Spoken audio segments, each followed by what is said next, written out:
everybody, welcome to the 97th SongBike Guitar Q&A live stream here on YouTube. How are you? Hope you had a great week.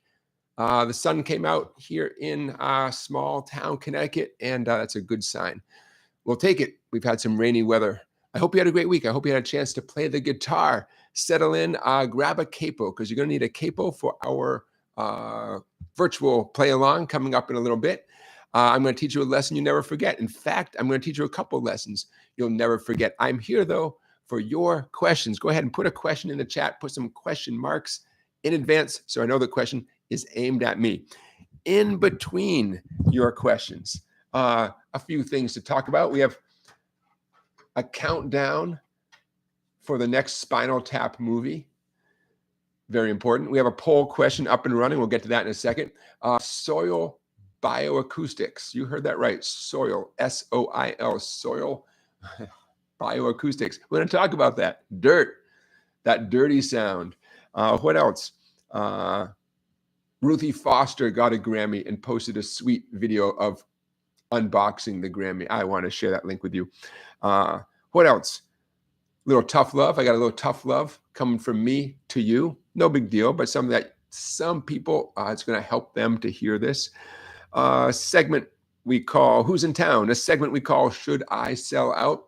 After a little bit of a dry period, I got some great offers this week, stuff I should sell or that I've been offered to sell to you. I think you will get a kick out of the offers I got. Who likes White Wedding? I'm going to teach you a lesson you'll never forget based on the classic riff from the song White Wedding.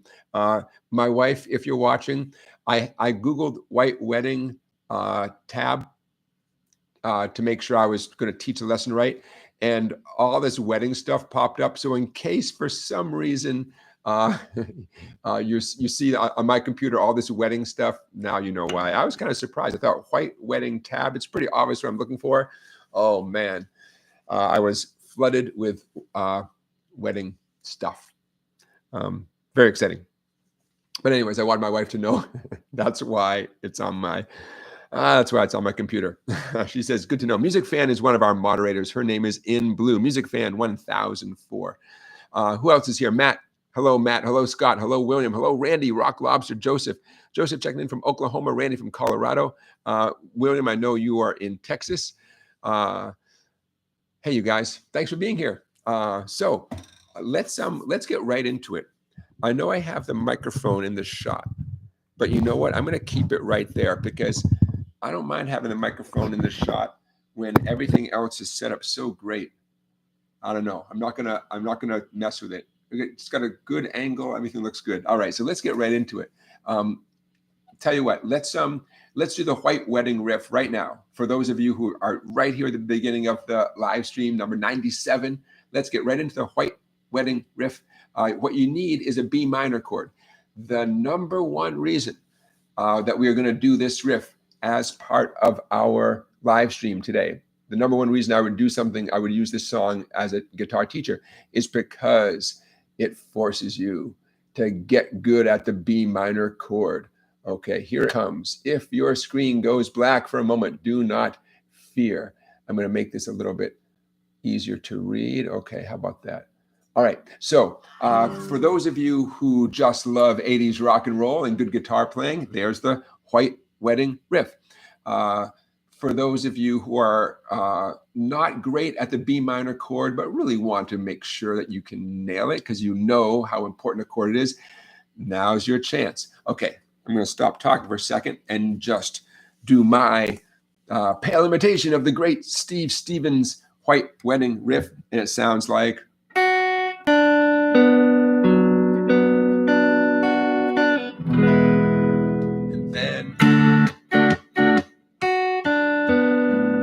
That's the sound of my foot tapping, a little distracting. That's better. I got bare feet, and I didn't mean for that to enter the audio. Okay, so you grab a B minor chord, and you arpeggiate it. In case you've ever heard the word arpeggio or the verb to arpeggiate, one way to describe an arpeggio, especially for us guitar players, it's when you grab a chord, but you play the notes individually. example of an arpeggio. In fact, I would argue that that's one of the classic 1980s arpeggios of the decade. Okay, so what's going on here? My B minor chord is stable. All the music, you could say, is coming from my pick, right? Okay, so I'm doing a 4-finger, 4-string B minor chord. Those of you who love bar chords, you're welcome to do it as a bar chord, but you still only need the 4 treble strings. For those of you who are a little bit shaky on B minor, index finger, 1st string, 2nd fret, middle finger, 2nd string, 3rd fret. Pinky, watch out, pinky, G string, 3rd string, 4th fret, and ring finger, D string, 4th fret, 2, 3, 4, 4, okay? Now on my agenda here, my ulterior motive is to make sure everybody gets good at B minor, okay? So what truly matters is that sooner or later you get good at getting 4 ringing sounds when you do the B minor chord. There's nothing particularly hard about B minor. It's just a little bit different than most of the other chords. What becomes obvious even after you get good at a B minor chord is, compared to the other open position chords, G, C, A minor, E minor, all those, none of those chords really share much with the B minor. Meaning every time a song goes to a B minor chord, you gotta commit your whole fretting arm, right? Everything has to adjust for the B minor. It's not like a cute little C to A minor chord change where only one finger has to sort of scooch a little bit. So again, B minor itself is not super hard, but it's always inconvenient, you know, because it's not like you can just make a cute little change to B minor. Everything you're committing. I mean, I know I always say this, but your whole, in my case, my whole left arm from my neck on down is making a commitment to that B minor chord. And then when I go back to say the next chord, in the case of this song, it's an E major chord. You could say it's a completely different position for my left arm. I'm making a big deal about it, but practice it a little bit and it won't be a big deal. Okay, so we have a B minor chord to kick off the riff. And you can see from the tab, I'm simply plucking the individual strings, the 1st skinny string, 2nd, 3rd, 4th, back to the 3rd, 2nd, 1st, 2nd, E major. Oh, so satisfying. D major with a down, up, up. Oh, very satisfying. And the way I'm choosing to play it, which I think is pretty close to the original, after I strum the D chord down, I stop the sound a moment later with the edge of my picking hand. And then those 2 upstrokes also, I also catch the sound after each upstroke. In my mind, to my memory, that's pretty much in keeping with the sound of the riff. And then the riff starts over again, back to the B minor. Now here's where it gets juicy. A chord I'm calling D type 2. It's just another D chord, but myself and many music teachers use the phrase type 2 to acknowledge that while it is a D chord, it doesn't feel like your old-fashioned D chord. 5 on the 1st string with your index finger. And I like to use my ring and pinky, 7 on the 2nd string, 7 on the 3rd string. Plenty of people use their ring and middle. I have no doubt that of the dozens of people who are watching right now, some of you intuitively reached up with your ring and middle. To me, that feels like a slightly uncomfortable stretch. It feels actually easier to use my ring and pinky. But so many of you feel comfortable with your ring and middle reaching up. I'm fine with that. But make sure you're doing it consciously. Make sure you're doing it consciously, not because you're not confident about using your pinky. You want to be confident about using your pinky. Anyways, that's a D chord. We're calling it D type 2. And then watch out, E type 2. See that 4-5-4? All that is, in case you didn't pick up on it, it feels like a D chord, but you're up 2 frets higher. We'd call that a D formation in 4th position. 4th position means wherever your index finger is. My index finger is on the 4th fret of the 3rd string. So One way to describe this is a D formation in 4th position. We're calling it E type 2. Hey, Booba John's in the chat. Okay, so one more minute on this from the very beginning. Let's walk through it slowly. Your challenge with lots of stuff, and this is no exception, lots of stuff, your challenge is simply looking ahead. I have no doubt that I bet all of you could play every note on here. Music happens in real time, right? Just like sports happens in real time, which means you always have something that's about to happen, right? Always. From the beginning, slow and easy. 1, 2, here we go.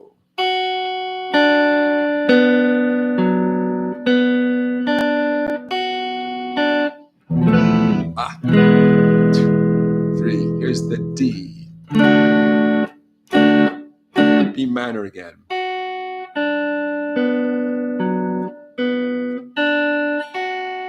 D type 2. And then E type 2. Okay? Gonna have to edit out that wonky chord. How do you mess up an E major chord? Oh, I found a way. I found a way. Playing slow is hard, right? It is. It is. Okay. You guys good with that? A lesson you'll never forget. Maybe someday we'll do the whole White Wedding song. But what you see there, I mean, that's the heart of it. Okay, so there you go. For those of you who just love 80s music, have fun with that. For those of you who need a little motivation to master your B minor chord, there you go. And as an added bonus, now you know a new way of playing a D major chord, what we're calling D type 2, and a new way of playing an E major chord, that E type 2. Okay, does that work for you guys? By the way, that PDF that you're looking at on the screen, that PDF, I'm going to stop sharing here, that is available for members of my website. It's waiting there right now in the PDF section, www.song-bike.com. You can head over there. In fact, you want to see something cool? All right, hold on. See if I can share this screen. Oh, I bet I can. For those of you who maybe are considering being a member, I think you might get a kick out of this. Okay, on your screen right now, take a look at that. Those are the PDFs that are available on my website for all. Now, those of you who are members, you already know this, but check out those things. We have some of the chord melody things at the top of the page, Autumn Leaves. Look at the Spider-Man exercise.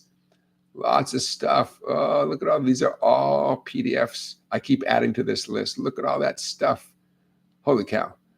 Now, those of you who are live stream regulars, you're going to recognize a lot of these. Let's see, going back to number, I don't know, 24, 25, 26, 27. Those, just about all of those from 24, 25, 26 up to number 52.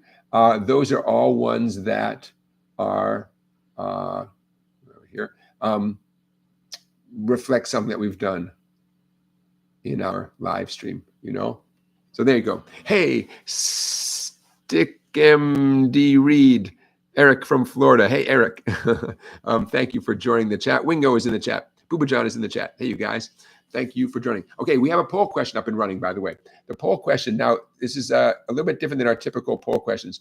The poll question simply says, can you read tab? And it occurred to me that two things. I've been assuming that everyone is comfortable reading tab. And secondly, I should know better than that because not everybody is comfortable reading tab. I thought, you know what? I'm just going to ask. By the way, those of you who may be slightly nervous and say, oh, I don't want to admit that I don't really understand the lines, the numbers. For what it's worth, I do not see who voted where. It's all anonymous. But I am curious because if you know, lots of people who watch this live stream are not comfortable reading tab, then number one, hey, I'm the teacher. It's on me to make sure you are comfortable reading it. And number two, there are many ways to describe, many ways to teach guitar, and not all of them involve tab. Or even if it does involve tab, I can demonstrate more and rely not necessarily so much on putting the tab on the screen. So again, I'm super curious. Please do vote. And especially if you do not know how to read tab or you're kind of iffy on it, then please, please, please do vote because I really need to know that, okay? And again, it's all anonymous. So if anyone's nervous about that, you know, yeah, Music Fan says, Jonathan, don't judge. No, in fact, just the opposite. I would feel like a dummy for not teaching you guys how to do it. Wingo says, I understand tab, but haven't used it enough to read it quickly. Yeah. Felix says, I'm barely literate. Well, don't be too tough on yourself. You guys crack me up. But yeah, all the poll questions we've ever done are all interesting to me. But this one is actually extremely pertinent to what I do here on Saturdays. 97 live streams. Raise your hand if you've been, participating, or somehow you've watched a lot of those. I bet a lot of you have. I mean, I recognize a lot of names out there. So please do vote. And feel free to comment in the chat. For instance, a couple of people have said that they've answered maybe, because that's one of the options in the poll. Yes, you can read tab. No, you cannot read tab, and maybe. So especially like Wingo said, if you're kind of iffy, like you sort of get it, but let us know in the chat if you don't mind. Because again, that's I'll give you an example of something I found to be very common and really super interesting to me. People who studied some other instrument, or maybe even studied guitar, and learned how to read, proper music, official music, right? C sharps and quarter notes and all that good stuff. Many of them are not comfortable with tab. And I've had a few students just say, you know what, I don't even bother. I'd rather read the regular music because tab is too weird. So to me, that's one of the best reasons to not be very comfortable reading tab. And I wouldn't be surprised if there's some of you who feel that way. Rock Lobster and Chaz are saying they have watched all these live streams. You guys, that's a lot of hours. 97 times 2, right? That's a lot of hours. 184. Some of the live streams are a little bit shorter. Some of the live streams are a little bit longer, but that's a lot, you guys. Very cool. I appreciate that. I'm touched. I'm flattered. So let's keep rocking. Let's keep rocking. I'm gonna check off a little bit. Hey, so on the lighter side of things, I think we all should be aware of what's happening in September. And what is happening in September? I thought you'd never ask. What's happening in September is this, the next Spinal Tap movie. I'll make this quick, but I'm going to be in the front row for sure. Spinal Tap 2, The End Continues. And what I've pulled up here on the screen is the Wikipedia page.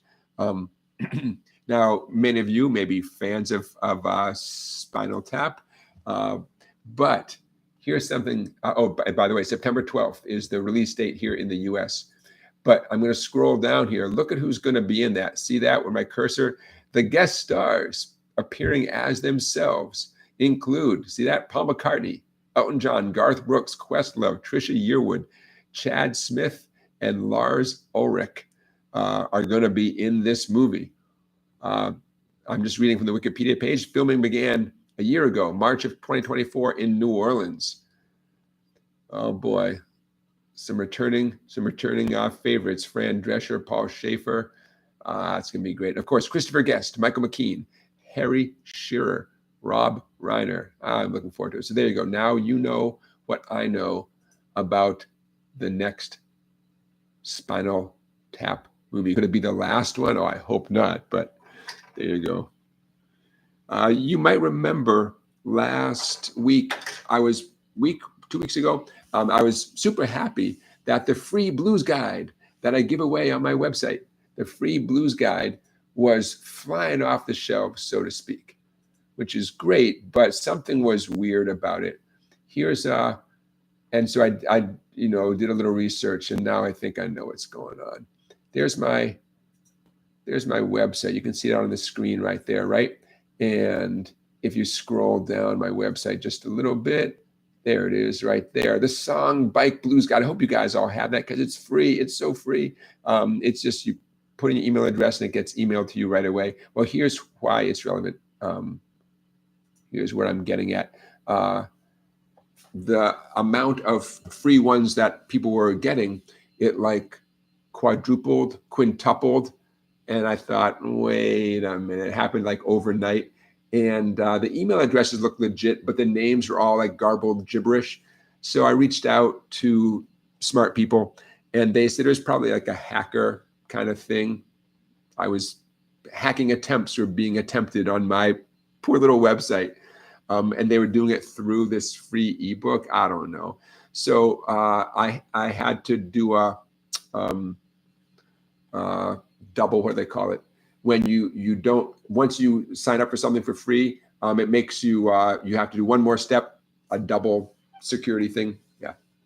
So those of you who don't have that ebook yet, please, in fact, it would help me for some of you to get it like tonight, like right now, because I just want to check to make sure the system is working okay. But as soon as I did that security measure, what do they call it? Double opt-in. Some of you computer guys know about this. The amount I was giving away dropped considerably, back down to what I would consider to be normal levels. So there you go. Now, who would hack my website? What do they? I don't know. Verification. That's the word. Static zigzag. That's the word I'm looking for. Yeah, Charlie Beagle says, what would be gained from hacking your site? I don't know. I mean, I guess websites get hacked. I mean, for money, right? They think that somehow that could access something. Yeah, I don't know. So, hey, Elcio, checking in from Rio de Janeiro. Beautiful, Elcio. Thank you for being here. First time. Woohoo! Let's give Elcio a welcome. Thank you for being here. Elcio, it's what time is it there? It's 5:30 in the PM here. I'm curious what the time is. So, anyways, that's the. I'll leave it at that. But that's what's going on in the world of websites. You know, but why would someone hack my website? I have no idea. I mean, if someone wanted to see all the cool videos, that's why they want to see the cool videos and get those awesome PDFs. But okay, A to Z Me is clarifying. Websites get hacked so they can use your server to host their own stuff. A to Z Me is a web developer by trade. Yeah, and so, but how does that help them? They use my server to host their own stuff, and does that? Knows. And then what? help us out here, A to Z Me. LCO is in 1 hour later. Okay, so down there in Rio de Janeiro, I'm just picturing a beautiful beach in Rio, and the sun isn't quite setting yet, but you know, evening has come. Oh, drinking a caipirinha. LCO, please have a caipirinha on me. A to Z Me says search engine optimization traffic. If they use access to my server, it will help their search engine optimization. They can direct more traffic to what they want people to look at. Yeah, maybe. Hey, speaking of what people want people to look at, let me close this. Did I ever get bombarded with stuff to sell you guys? Okay. Here is this is a segment I call Should I Sell Out? I'll make it quick as usual, but you guys may get a kick out of this. This week, I received multiple emails from corporations wanting to do business with me. I have a lot of YouTube subscribers. That's you guys. And they want your eyeballs because they want to sell you, wait for it. This week, I was offered shower curtains, outdoor shading products, women's waist belts. The best kind of belts are waist belts. And drum roll, somebody do a drum roll out there. My favorite item I was offered to sell to you this week, dog shock collars. Woohoo! That'll, no comment. But those were the 4 items I was offered to sell to you. And now I can't make this stuff up. That's what I was offered to sell to you guys. I'm going to pass, but it's nice to know. Hey, let's get right into another lesson you'll never forget. Hey, don't forget though, you guys, I'm here for your questions. Don't be shy. If you have a question, put it in the chat with a bunch of question marks in advance, so I know it's aimed at me. What I want to do here is I want to backtrack. The teacher in me wants to do a quick little follow-up on this thing right here. Okay, if your screen goes black for a minute, do not fear. 1 or 2 live streams ago, we talked about Friend of the Devil. Was it last week or 2 weeks ago? And the Friend of the Devil intro, as played by the Grateful Dead, is a very cool kind of mini guitar lesson. I'm going to stop talking and just play it for you for a second.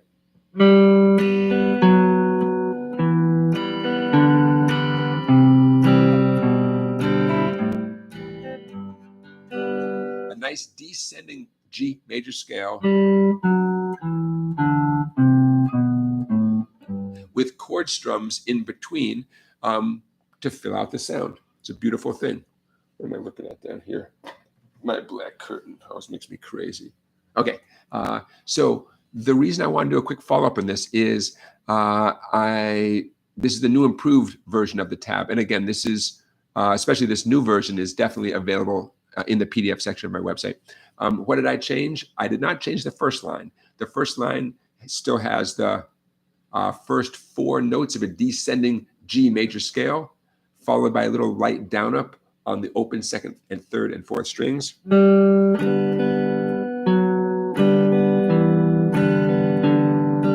What changes on the 2nd line, I want to reflect the C major chord that is and should be fretted with your fretting hand. So line 2, I'm grabbing a proper C major chord. I'm hitting the 5th string, a little light down up on the 2nd, 3rd, and 4th strings. Now check it out. My middle finger, my 2nd finger, is hopping over to the 5th string, 2nd fret. I took away my ring finger. Yeah, see how that sounds a little wonky? My middle finger was fretting the 4th string, 2nd fret, but now I need it on the 5th string, 2nd fret. In the heat of the moment, this is going to go by so fast, that little strum is not going to sound quite, it's not going to be as noticeable as it is when I go slowly. If that bugs you, I have good news. Just be a little bit lazy with that middle finger and let your skin from the pad of your middle finger mute out that 4th string, the D string, and then you've just taken care of the problem. Okay, now that's followed by the open 5th string. You can put the middle finger back where it was, 4th string, 2nd fret, and then lastly, you're back to the G chord, 6th string, 3rd fret. I shouldn't say back to the G chord, but now you're thinking of how you would fret a typical G chord. In this case, the ring finger on the 6th string, because it's the closest one, and that same little brush down up on the 2nd, 3rd, and 4th strings.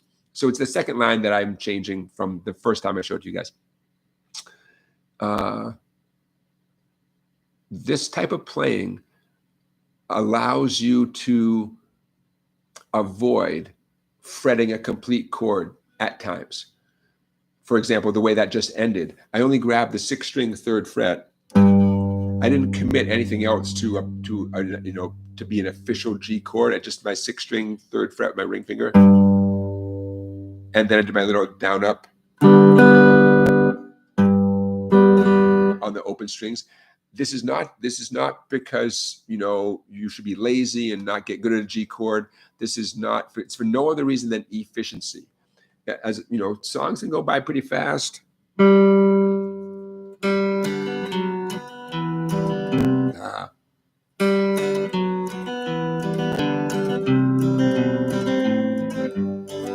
And sometimes it's just not practical to fret the whole chord. You're allowed to, you're welcome to, but not fretting the whole chord is not cheating. It's a personal preference kind of thing. So okay, there you go. I feel better now. I want to make it even more accurate to the Grateful Dead's performance of the song, but also just accurate, period. The 2nd line, essentially, you're in the world of a C major chord, a C major sound, and so it's valuable to be fretting as many notes as possible from a C major chord. Okay, there you go. A lesson you'll never forget. But that's a great picking exercise. Friend of the Devil, acoustic guitar, electric guitar, you name it. What are you guys talking about in the chat? Talking about website stuff. Okay, interesting. The zombies documentary. I admit, my first thought when you were talking about the zombies, monster zombies, and now I realize you're talking about She's Not There zombies. Zombies who, as you guys I'm sure know, had multiple hit songs. It's your first thought might be like someone might be a one-hit wonder, and you scratch the surface if you don't already know, and you realize bands, including the Zombies, had multiple hit songs. So Charlie, you're saying there's a documentary about the Zombies band on Amazon? Very good. Tell her no, right? Yeah. And just yesterday, just yesterday, I was doing She's Not There with one of my in-person guitar students. A lot of A minor to D. I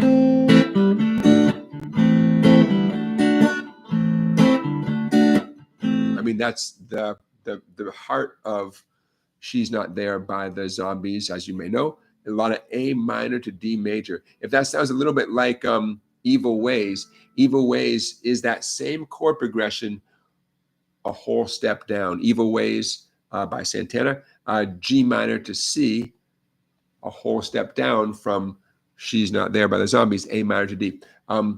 But unlike Evil Ways, She's Not There by the Zombies does a lot of other stuff beyond that A minor D. And yet that is basically the heart of the verse of that song.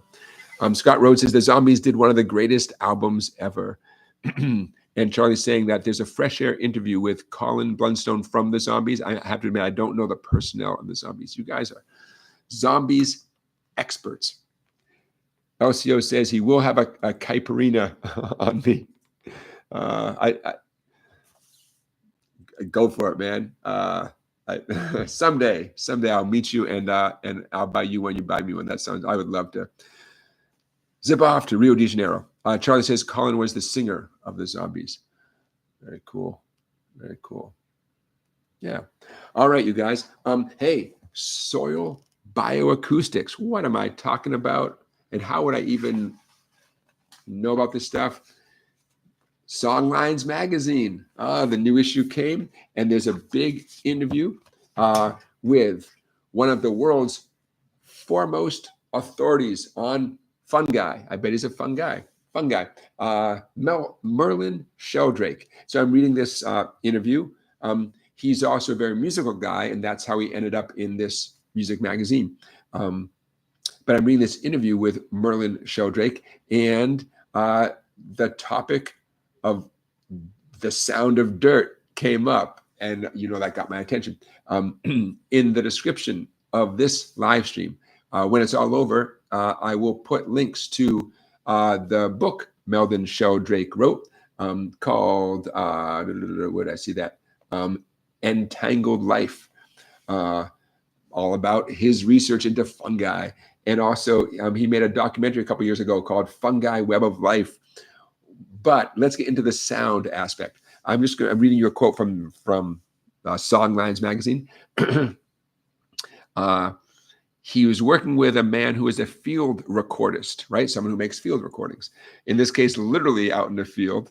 And in the magazine, he says, this field recordist named Cosmo, I didn't get his last name, uses microphones and hydrophones to listen to the sounds of the soil. He says, you can't put your eyes in the soil. It's a cluttered obstacle course, but sound is potentially a useful way for the residents of the soil to manage their lives. So it turns out to be a very noisy place. It's fascinating when you go to these different ecosystems to listen to the soil as a guide to what might be going on below. It sometimes sounds like someone finishing a milkshake, a crackling, slurping, snapping. It's not clear who's making what noise, but you can really tell the differences between different sites. Soil bioacoustics is a rapidly developing field. Whoa, cool. Anything to do with sound like that, it's going to get my attention. And as many of us know, a lot of our amplifiers have a clean channel and a dirty channel. So just taking the whole idea of a dirty channel to like the next level, right? Ooh, but the sound of soil But of course, once you start listening, it would make sense that soil in Rio de Janeiro is going to be different than soil in Australia, soil here in Connecticut, right? Oh, it's going to sound different. Charlie Beagle says, I'm trying to forestall becoming a resident of the soil. Aren't we all? Wingo says, sounds like someone's had a little too much fungi. Yeah, very, very interesting, right? There you go. So, love it. Love it. Sound is everywhere, right? Sound is everywhere. And sound and music, ooh, the line gets, it's a, you know, can we have dirt music? Oh, I don't know. I don't know, man. Dirt Rhythm. It is a name. Somebody started a band called Dirt Rhythm. Static Zigzag and Randy are commenting about a band that I was mentioning a little while ago and kind of plugging them, and you guys like them, huh? The band is called the Los Angeles League of Musicians, LALOM for short, LALOM. And yeah, man, essentially it's guitar, bass, and drums. But as you guys have probably figured out, if you check them out, sometimes there's a little extra percussion, some keyboard, but just very, very cool, man. Instrumental guitar music. I don't know, Randy, Static Zigzag, how would you describe it? There's definitely a Latin sound. It's definitely got this California vibe. A lot of it is very, very chill, but it's all got a great groove. Yeah. So any of you who are looking for some new guitar-based instrumental music, check them out. The Los Angeles League of Musicians, LALOM. All right, I'm checking off stuff. Bada boom, bada boom. So I went to the DMV, and I had a relatively complicated thing to do at the DMV, the Department of Motor Vehicles. And long story short, I found myself digging into spiritual guidance as I waited and waited and waited at the DMV. Robert at the DMV, he tried to get me, he pushed all my buttons, but I wouldn't. I kept smiling because I could see how close I was to achieving what I wanted to achieve with the Department of Motor Vehicles. And no matter what he said, I wasn't going to, he didn't break me, man. I hung out, I hung in to the end, and we worked it out. It all worked out. Not because I'm a great negotiator with the Department of Motor Vehicles. I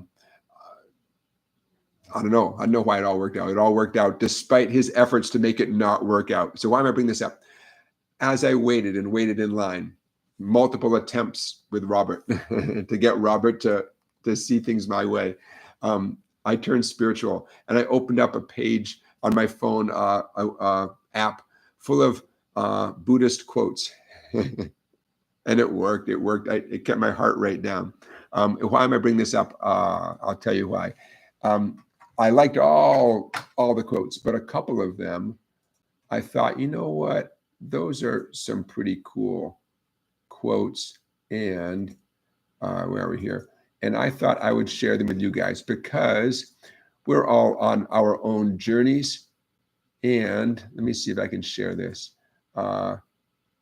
As you pursue your own guitar progress and your own guitar journey, I thought, I think to myself, you know what? There we go. Let's see. This might take a minute to pop up your screen. If this takes a minute to pop up, do not fret. Okay, there you go. The Buddhist quote that was one of many that helped me get my mind off of the Department of Motor Vehicles. The quote is, people taking different roads seeking fulfillment and happiness, or people take different roads seeking fulfillment and happiness. Just because they're not on your road doesn't mean they've gotten lost.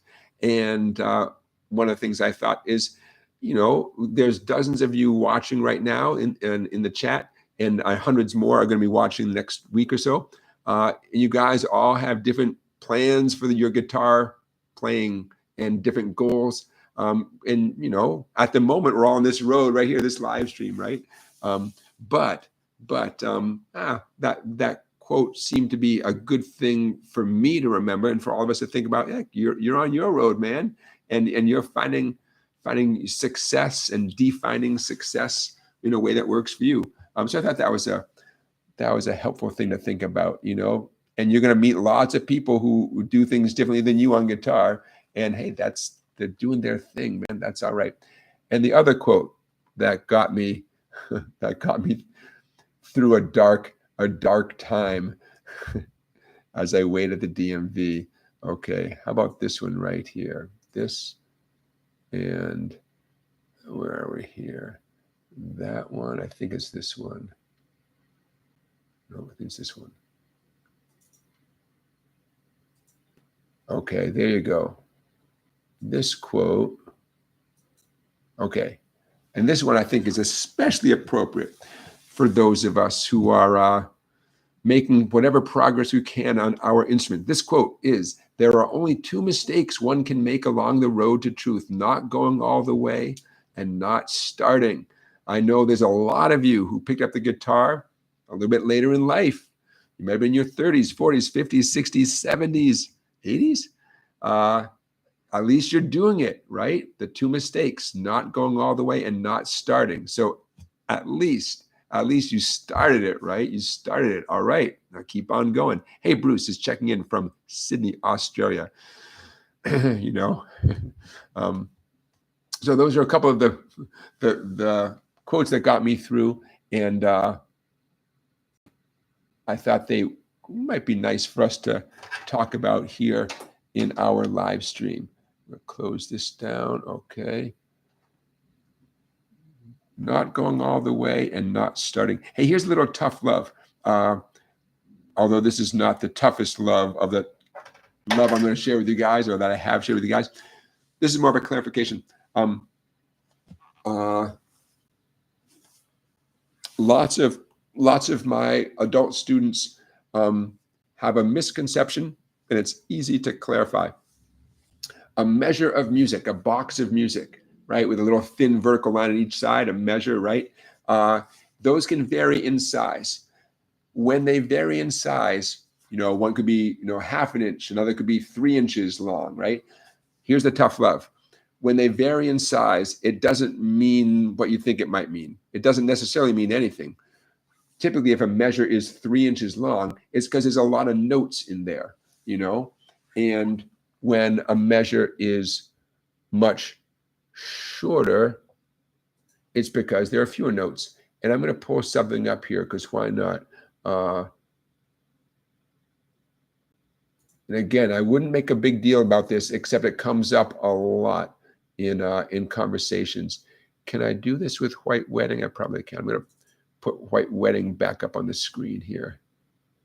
I'm going to close this and close that and open up that. Okay, so I'm going to make this quick, but because it comes up a lot. Okay, so I'm putting the White Wedding exercise back on the screen. By the way, I'm calling it the White Wedding exercise because I don't want the guitar tab police to say, "Whoa, wait a minute, you know, on the 4th time he plays the intro, he changes that one note, or he does that one chord 4 times instead of 3 times." So I'm calling it the exercise because, you know, for legal reasons, this may not be 100% accurate to every version of this song that Billy Idol ever played and recorded. It's close enough, my friends. But I'm calling it the White Wedding exercise. Okay, so we have the top line is 3 measures. And the first measure, see my little cursor right there, 2, 3, 4, 4. That's the first measure. Okay, next measure, 4, 3, 2, 2. Okay, the last measure, it just is the E chord. Technically, it's a little bit smaller than the other 2. That doesn't mean anything.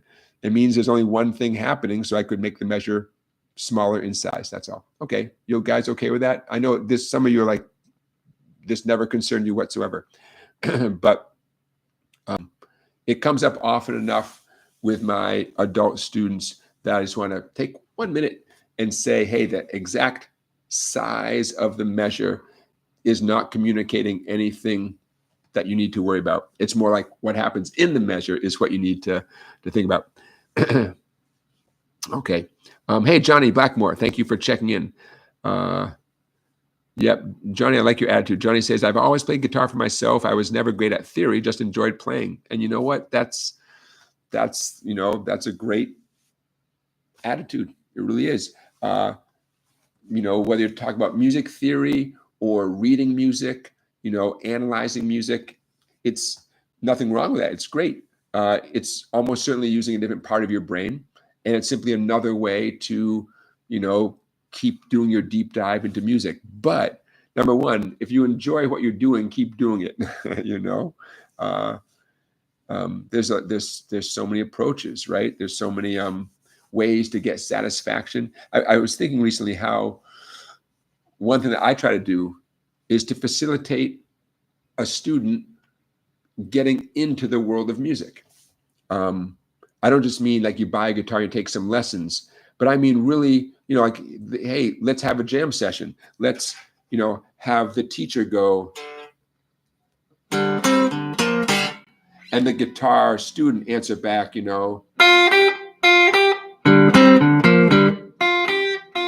all of a sudden we're doing something. It's very real, so I could keep repeating that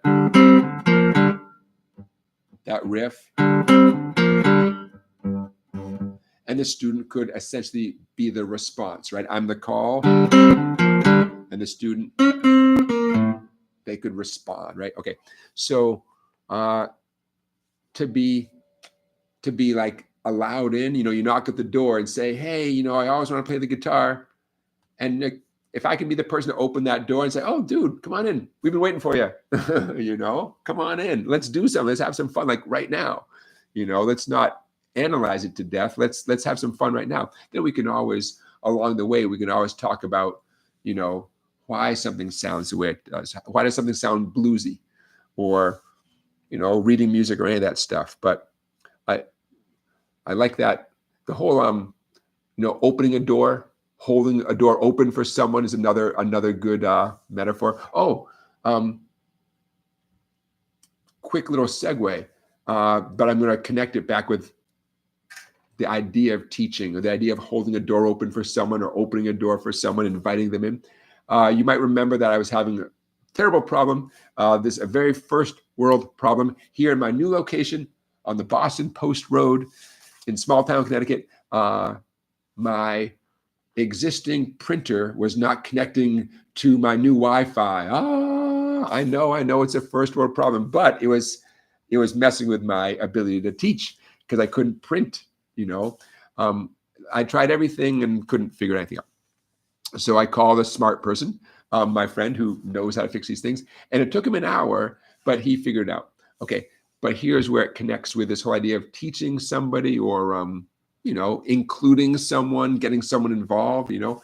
He had a young guy with him, a new employee, and I was so impressed by how he was able to fix my problem and talk to the young guy and show the young guy what he was doing at the same time, and let the young guy, sit down in the seat of heat in front of my computer and let him, start trying to fix the problem while he was guiding him through it. And I just think that's very cool when someone can essentially teach the thing and do the thing at the same time.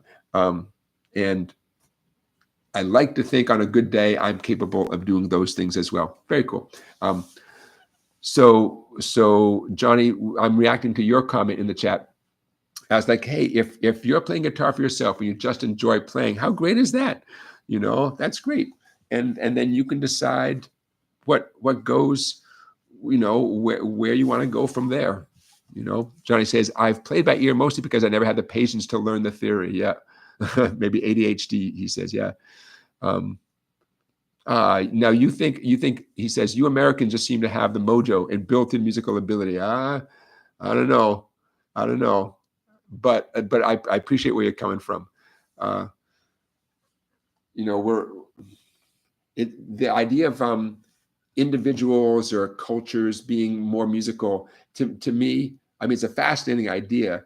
It really seems to me, largely be what the culture prioritizes. What the culture rewards. If you want kids to be good at the violin, man, then create a public school violin program and make it affordable and you know, promote it. And guess what? You're going to get a whole bunch of kids who are good at the violin. Was it Argentina?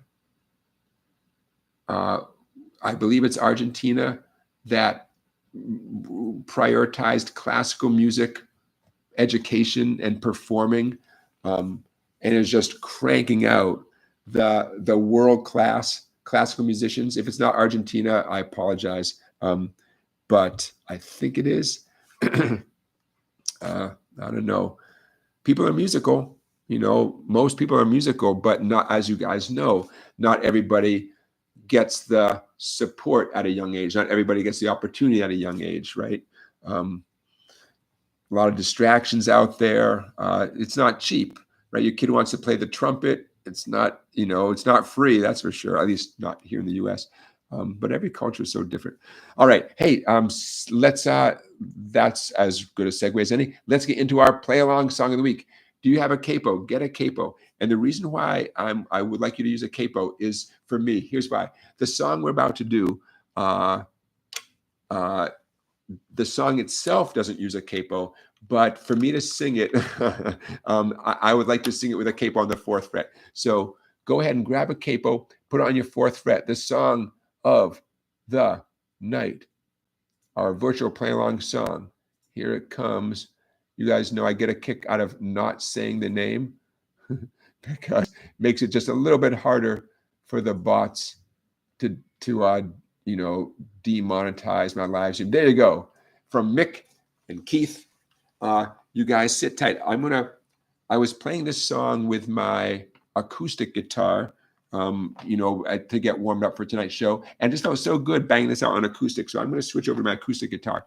While I do that, again, get your capo on the 4th fret. And again, the original song, to be clear, original song does not have a capo on whatsoever. I'm putting a capo on my guitar, so it makes it easier for me to sing it. So if you would like to play with me, and I hope you do, put a capo on the 4th fret. Okay. While I'm grabbing the guitar, check out that riff on this classic tune. I'm going to put down my electric guitar. I'm still here. Don't worry. Don't worry. Okay. And I'm back. All right, we're rocking the Harmony Sovereign guitar. This is a senior citizen of a guitar. It's a beautiful, beautiful instrument. I don't know the year on this Harmony Sovereign, but it's a good one. Okay, so that might look like a lot of writing on that paper, on the screen, I should say. Oh, by the way, this is available as a PDF. In fact, those of you who are members of my website, you could go to the website right now, go to the PDF section, scroll down, print out your own copy of this in case looking at the screen is not, you know, convenient. Okay, pretty good. So I'm putting the capo on at the 4th fret. Hey, technically the song is in the key of G with a capo at the 4th fret. What new key are we in? Who knows? Put that in the chat. What I'm talking about is the key of G up 4 frets. Another way to describe it is the key of G up 4 half steps or 2 whole steps. What key are we now in? Someone put it in the chat. Not the key of G anymore. Okay.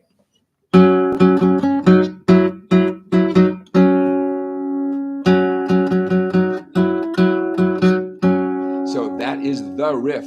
Wingo, wingo for the win. The key of B is in Bravo.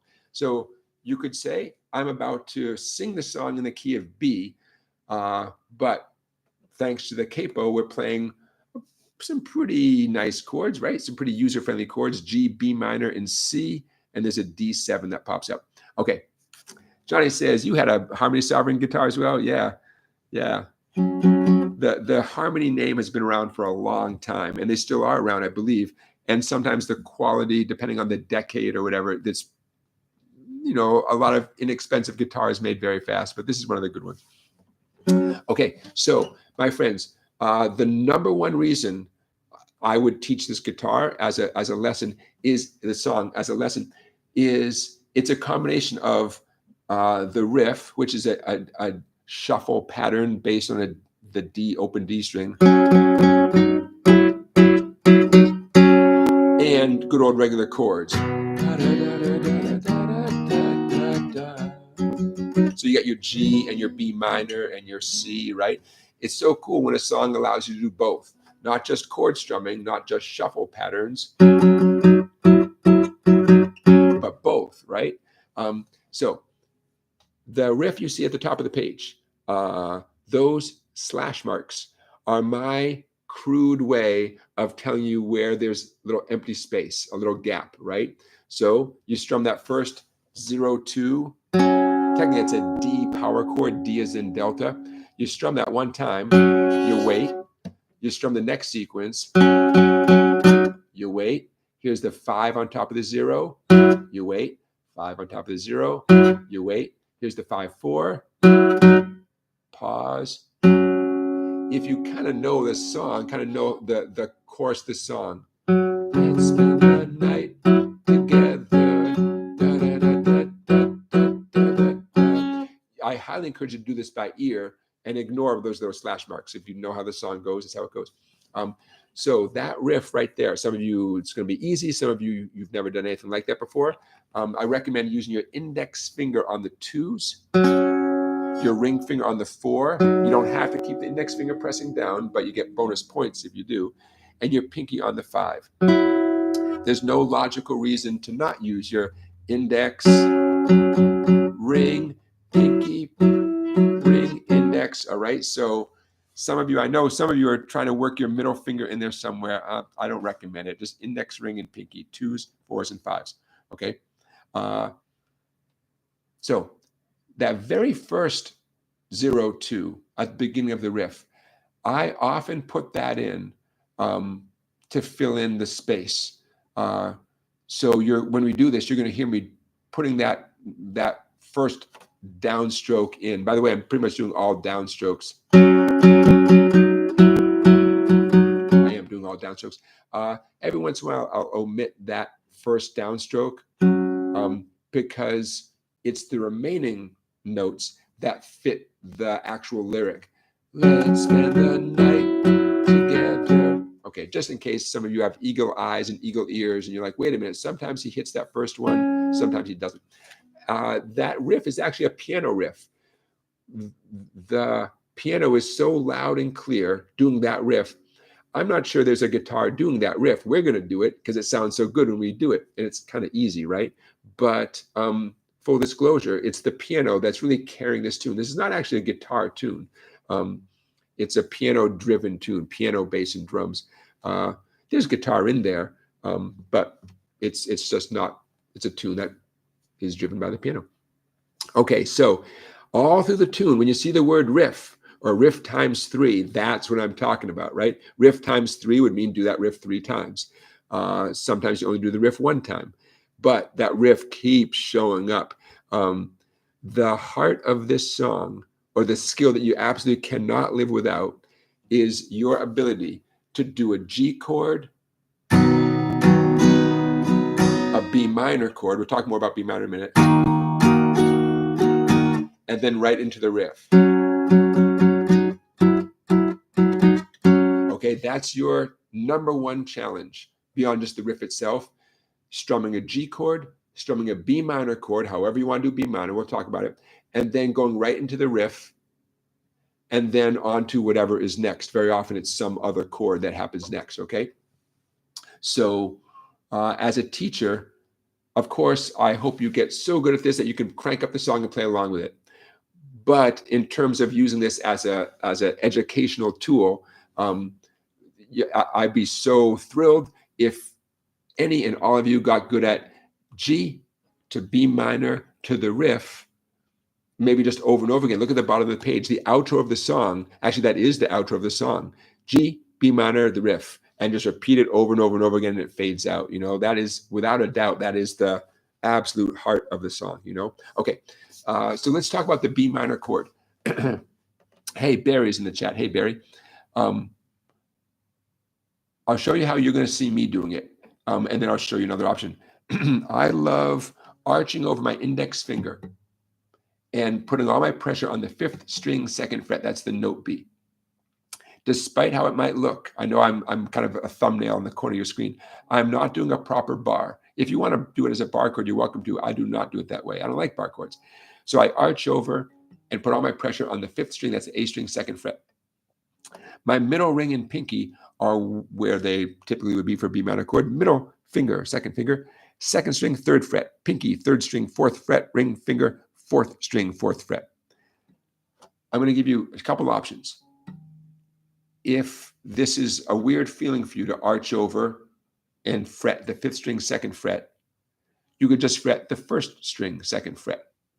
This is the White Wedding. That's the White Wedding B minor that we talked about before, right? So nothing wrong with that. You're limited to only strumming the 4 skinny strings, but okay. You know, that works. The reason I like this one is that 5th string, 2nd fret, that's the note B, and it's very satisfying to have that nice low B. Full disclosure, my index finger is very lightly dampening out the skinny 1st string. The skinny 1st string sounds like that. Okay, so if I were to suggest one other possibility for a B minor chord, maybe the easiest, you're fretting the 3 skinny strings. Index, 1st string, 2nd fret. Middle, 2nd string, 3rd fret. Ring finger, 3rd string, 4th fret. You can include the 4th string open.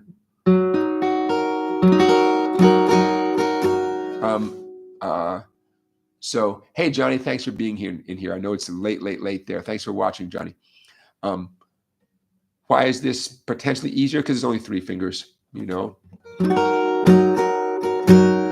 Again, like I said, when we were talking about White Wedding, B minor is always inconvenient.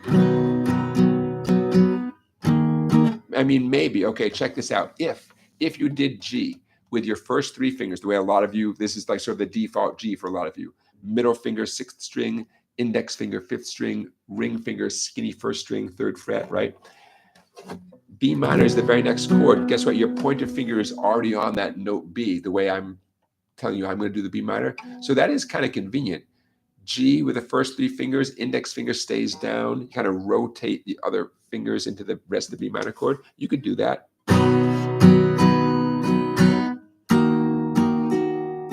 Notice how my elbow really came in towards my ribs. That works. Is that how I'm going to do it? Maybe. I'm so accustomed to doing G with my 2nd, 3rd, and 4th fingers. I don't know. Sometimes I think it's for the best that you guys see me as a relatively smaller thumbnail on the screen, because you know, I might do slightly quirky things and that things I haven't mentioned. I don't want you guys to get too hung up on those things. Okay. Good old C chord, G chord, D chord. What I'm going to do in a minute is I'm going to walk you through this slowly, and then we'll do it for real, like an actual real play along. Yeah, Charlie Beagle is Charlie. I hadn't thought of that. Another way of doing B minor, you take an A minor chord, move it up 2 frets. And the only drawback there is technically you should only strum the 3 you're touching then.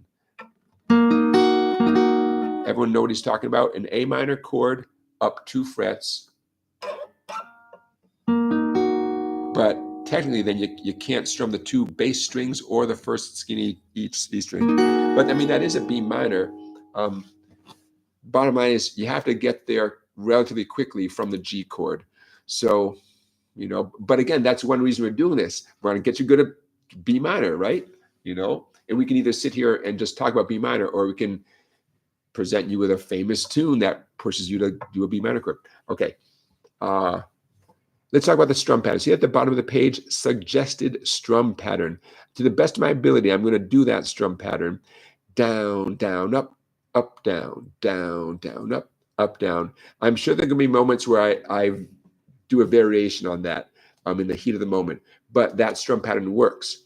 Every time you see a chord name, that you could do that strum pattern. I'm going to do it on a G chord, down, down, up, down, B minor, down, down, up, down. Look at the bridge. The bridge, C, down, up, down, down, up, then G. Now the song goes a little bit faster than that, but it's I think it's extremely important for a teacher to at least suggest a strum pattern. Why am I only suggesting this? Here's why. There's not like an audible, distinct rhythm guitar that's happening. Like I said, it's kind of piano driven. So we're not obligated to follow something, but that's a good thing. That means, okay, so how can we do it? And that strum pattern, it both fits the song. Also, if you're just performing this, in the backyard, on the beach in Rio de Janeiro, you could do that strum pattern. Let me get my paperwork here. Okay, that's what I need.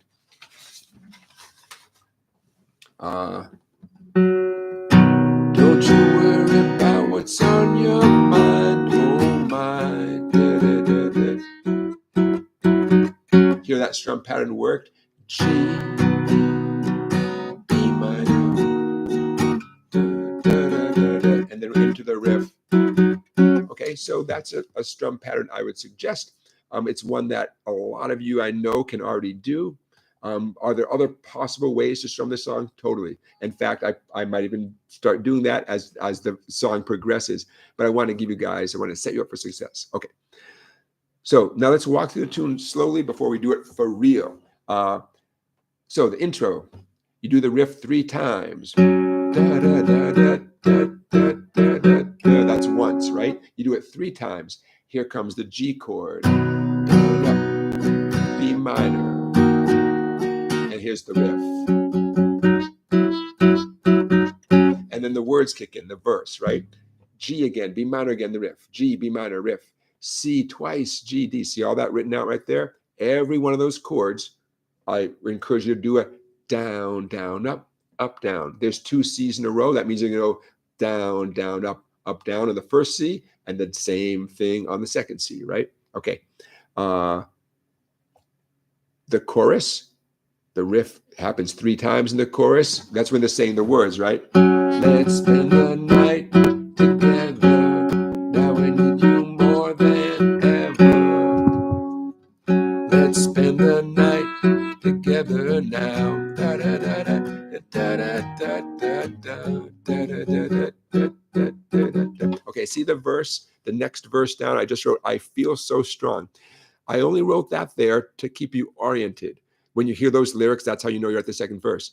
The chord progression, everything is the same as the first verse. Okay, so to keep from cluttering up the page too much, I just wrote the first lyric. When you hear that lyric, that's how you know you're at that verse. The chorus happens again, but watch out. The chorus does the riff 3 times and then goes into the bridge. Slightly different than the first chorus, where it included the G and the B minor and 1 more riff. Okay, so the chorus only 3 times on the riff, and then it goes into the bridge. Now, the bridge goes into kind of a dreamy, free time thing where the drums fall out. We are going to keep strumming with our pattern throughout the whole bridge, but admittedly, the Rolling Stones are sort of going like, let's spend the night together. This is the bridge. Now I need you more than ever. Do, do, do, do, do. It's very like one strum. They just let it ring, right? That's great. But I think we should keep strumming through it as if nothing has changed, because it's fine. The timing-wise, it all works out. But you should know the bridge is just plain different. But let's keep strumming for consistency. We're all going to end up in the same place no matter what. So the bridge looks like a whole lot of stuff is happening. It's just chord strumming, my friends. That's all it is, chord strumming. D7, you guys go to the D7 chord. I call it the upside down D, right? 3 fingers. Nice bluesy sound. Okay, when the bridge wraps up, it goes into the 3rd verse. This doesn't happen to me every day. Chorus. And now this final chorus, it's exactly like the first chorus. And it leads us into the outro, which is just G, B minor, and the riff over and over and over again. Mick Jagger singing his heart out, and the song fades out. Okay, so we'll do it a couple times. They do it like 90 times. We'll do it a couple times. All right.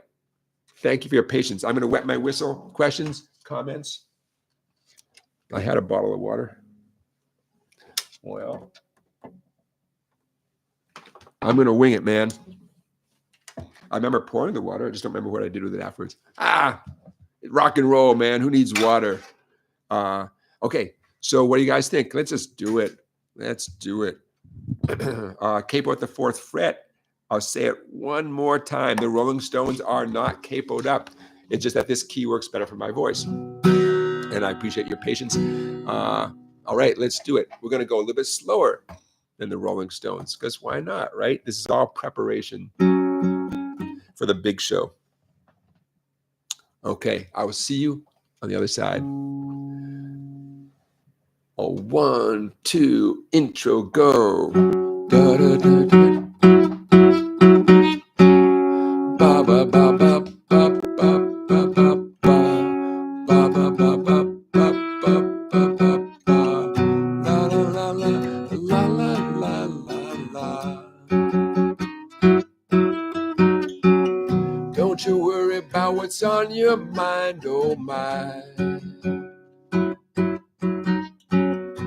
No hurry, I can take my time, oh my.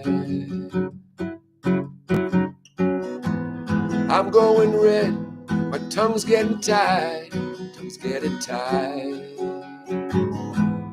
I'm off my head and my mouth's getting dry. I'm high, but I try, oh my. Let's spend the night together. Now I need you more than ever. Let's spend the night together now. Ba-da-da-da-da-da-da-da. I feel so strong that I can't disguise, oh my. But I just can't apologize, oh no. Let's spend the night together. Don't hang me up, don't let me down, don't let me down. Or we could have fun just grooving around, round and round, and oh my, my. Let's spend the night together. Now I need you more than ever. Let's spend the night together. Let's spend the night together. Now I need you more than ever. Do, do, do, do, do. You know I'm smiling, baby. You need some guiding, baby. I'm just deciding, baby, now I need you more than ever. Let's spend the night together. Let's spend the night together now. Do do do do do do do do do do. Doesn't happen to me every day, oh my. Let's spend the night together. No excuses offered anyway, oh my. Let's spend the night together. I'll satisfy your every need, every need. And now I know you satisfy me. Oh my, my, my, my, my, my. Let's spend the night together. Now I need you more than ever. Let's spend the night together now. Ba-da-da, la la la la la. Let's spend the night together. La la la la la la la la la la. Let's spend the night together.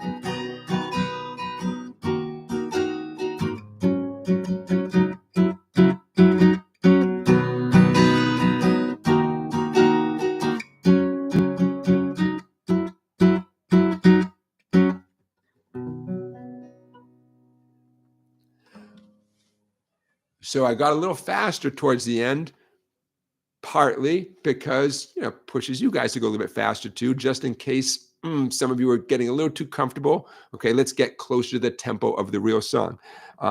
Also because I have a tendency to speed up anyways, so it works. So win-win. Okay, what do you think? On the one hand, there's a lot going on in this song, right? On the other hand, you guys can totally do that, right? G, B minor, C, and D7, 4 chords. None of them are F. The riff itself is not a particularly sophisticated riff. It's like just a nice little rock and roll, bluesy shuffle riff, right? Yeah. Comments, questions, thoughts? Charlie Beagle says, no cider. You know what? I meant to, I just, I get into preparations for the show and I forget to do stuff. I forget it. My water's around here somewhere. Static Zigzag says, slam a beer. I don't have one of those either. Not here. I think at home. I think I'm all set at home. I'm covered at home. So for those of you who found that a challenge, I expect a lot of people would find that a challenge, especially with, zero preparation, right? I want to remind you that what I observe and what I like to point out to students is you may be capable of every skill in the song. The final step for all of us is assembling it, right? Like you buy a piece of furniture from IKEA. It's the final step. You pick it out, you pay for it, you bring it home. Okay, you still got some work to do, right? And the same thing is true here. So be gentle on yourself. Be patient with yourself. If you know how to do everything on that piece of paper, you get it, your brain gets it, but you're not ready to play along with the actual recording yet. Yeah, some assembly required, but that's why we're doing it. That you're not the exception. You're exactly the rule. You're the person. Like that's why we do this, and I have multiple hopes and dreams for you guys. One of which is that you crank up the actual song and play along with it someday. Great. But my other motives include simply getting good at these chords, because I know you're going to use them for everything. Getting good at the skill of chord strumming, moving to some kind of riff that's not a chord, back to chord strumming again, right? So,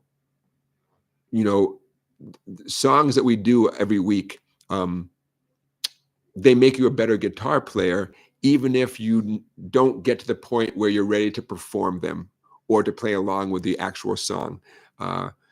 It's just another way, to practice chords, for example. Or say some of you, maybe it was that strum pattern. Maybe that was not a familiar strum pattern. Down, down, up, up, down. Maybe that's going to be your takeaway. And as a teacher, I know that all this stuff, everything in this song is stuff you're going to use in future songs, So you'll learn it in one context, and then you'll find yourself using it everywhere, Hey, the super chats are coming in. I want to thank you, Chaz and Rock Lobster and Randy. Thank you for your super chats. You guys are very generous. So yeah. All right. Capo's off. And I'm gonna switch back to my LSL guitar and grab my water, wherever that water went. Plug. I put it somewhere. I don't know. Oh, there it is.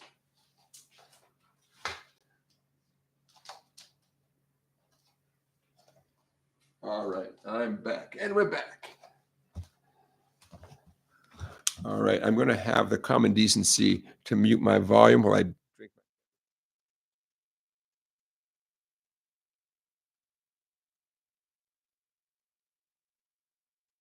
All right.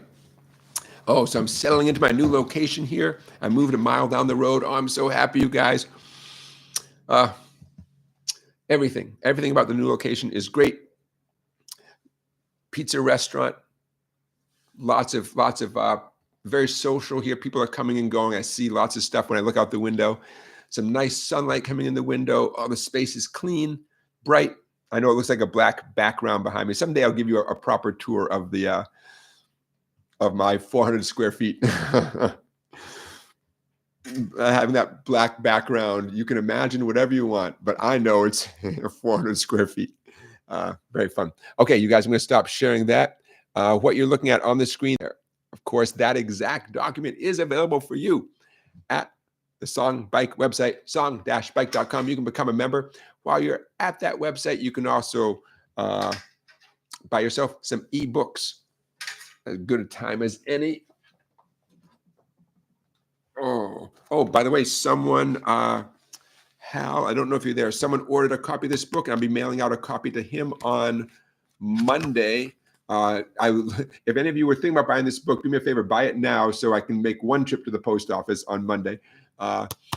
It's not a hardship. But I'm going to the post office with his copy on Monday morning. So in case any of you want a hard copy of my Hal Leonard book called Easy Guitar Chord and Lead Tricks by me, now would be a convenient time for you to order a copy.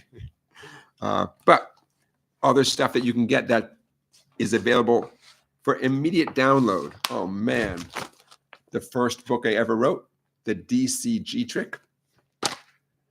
Remember this one? The Chord-Melody Songbook Vol.1. Vol.2 is in the works. Ooh, never too early to start getting ready for Christmas. These all, once you buy these, they all get emailed to you as a PDF. They're not hard copies. You get a PDF in your email inbox. The Guitar Month 1, the Guitar Week 1, the Guitar Year 1. I love those books. The Strum Pattern Bible. All those are available to you at my website. And don't forget the free one. Get yourself a free book. There's a video and everything. The Songbike Blues Guide. It's short, it's sweet. I love that book. And I think you'll like it too. Okay. So everybody, I'm moving through my agenda. What about your agenda? What about your questions? How you doing? You having fun? I'm having fun. My big brother's coming to visit. He's flying in tomorrow. Always a good time when he's visiting. Will he still be here? It'd be fun to have him as a guest on the I don't know if he'll be here next Saturday. He is not a guitar player. Well, he has a guitar, but it'd be fun to have him. That have him on the live stream. I don't think that's going to work out, but I get a kick out of that. Okay, so I'm looking at the chat to see what you guys are saying. Randy says that song was a good practice from going to G to B minor. Yeah. By the way, you know what? It's the reverse. Another Rolling Stones song that goes from B minor to G. Childhood living is easy to do. Wild Horses. So, hey, if you get good at G to B minor, there's a song that you're prepared to play, a slower song. Wild Horses has more chords, has the F chord, but no big deal, right? We should do Wild Horses sometime. Okay. Barry says, your lessons are always such fun. Barry, I appreciate that. Thank you. I appreciate that. Charlie's asking about the fretboard. That is a rosewood fretboard on my LSL guitar. They call this the Bad Bone. This particular model is called the Bad Bone. I think it's because of the Bigsby. I think they have a T-bone model that does not have a Bigsby, but once you get the Bigsby, LSL calls it the Bad Bone. I love this guitar. And for that reason, I'm going to tune it. But yeah, rosewood fretboard. When I kind of spec'd out what I wanted for this guitar build, I realized pretty quickly that I wanted to feel like an acoustic guitar. I like a big fat neck, and I like a rosewood fretboard. And I play a lot of acoustic guitar, and I thought, you know what? I really like it when electric guitar, especially the neck, feels like an acoustic guitar neck. I'm just so used to it. I'm not inclined to play a skinny guitar neck. Also, I have guitars already that have those nice skinny necks. And so I thought, well, let's get something that's a little bit different. One advantage of a big old neck like this is stability. There's just more wood, less likely to bend, essentially, right? It's a more stable neck. That doesn't mean it's the best thing. It just means that, like anything on the guitar, there's pros and cons, So one of the pros of having a big old neck is neck's not going anywhere. It can withstand, hopefully, years and years and years of string tension without needing any profound adjustments. So yeah. All right, you guys. Hey, we got a few minutes here, so it's not too late to throw some questions my way. If you have some questions, maybe you guys are busy playing the Rolling Stones riff. I hope you are. Okay, so you know what we're gonna do before we wrap up for sure. We got plenty of time. I teased at this a while ago. Songwriter guitar part 2. Let's do part 2 today. We did part 1 a few lessons ago. Who's coming through town? Judy Collins is coming through town. There's a theater down the road from me, and the famous singer, guitarist, Judy Collins is coming through town. Oh, tonight she's in town tonight. She's not just coming through town; she's in town tonight. Some of you associate Judy Collins with that beautiful song, "Send in the Clowns." Ooh, "Send in the Clowns" that made the cut, right? I sure hope it did. Did I put that in this book? I did. Whew. If you love the song "Send in the Clowns," there's a pretty chord melody arrangement of that tune in this book. How does it go? I don't know. Let's see.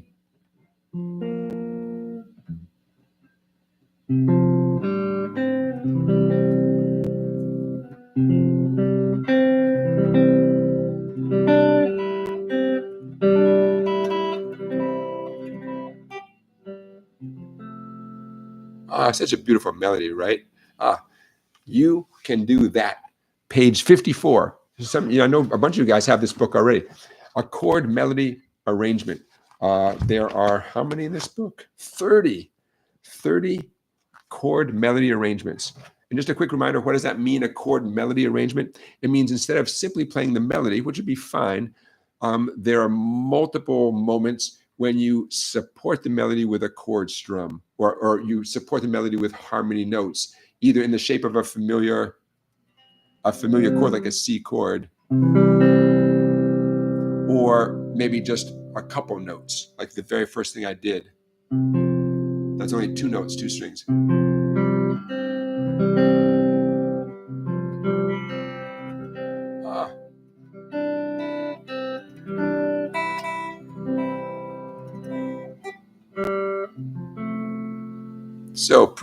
So pretty. I mean, if I can do it, you can do it. Talking about like C chords, open strings. It just really isn't that sophisticated, you guys.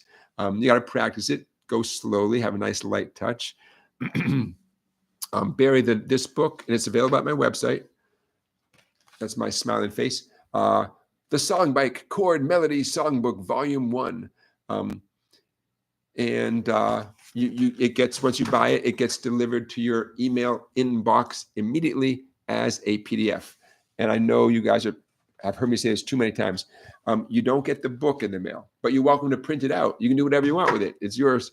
But you get the PDF. And the reason I only make it available as an electronic book, a PDF, it's just too expensive to print them. It would end up costing you so much. I mean, to print out this copy with a decent, card stock for the cover and the, I love a good spiral binding. That was probably about $40.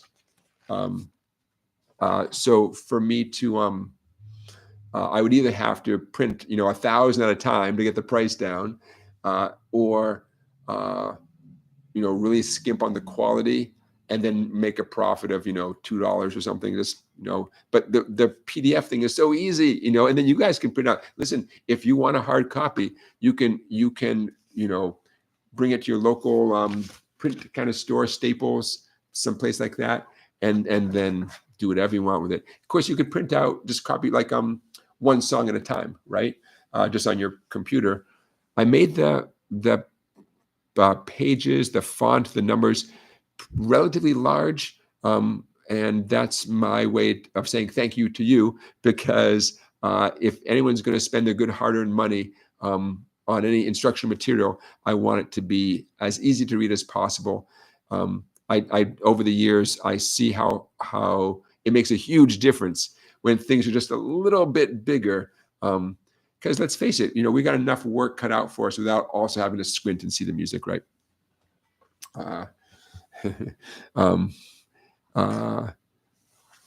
Barbara, A to Z Me is talking about Barbara Streisand's version of that song, right?